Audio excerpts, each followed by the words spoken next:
እንደ ትናንትናው አይደለም።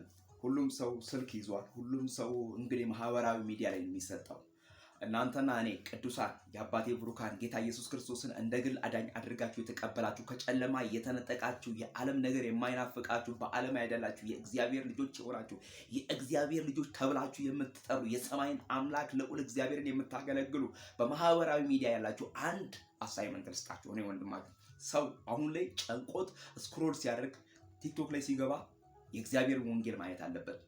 ሰው የሆነ ነገር ኮንፊውዝድ ሆኖ ፌስቡክ ላይ ሲገባ የእግዚአብሔርን ቃል መስማት አለበት።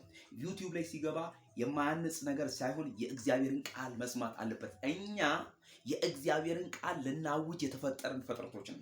እኛ የሰማይ ዜጋዎች ነን። እኛ ከምድር ምንም የሌለን ከሰማይ አለን ብለን ሀገራችን በሰማይ ነው ብለን ጌታን የምናገለግል የእግዚአብሔር ልጆች ነን። ስለዚህ ለምድር መፍትሄ ነን። እግዚአብሔርን ጠርተን ጸልየን ይህንን ነው ማሰብ ያለባችሁ።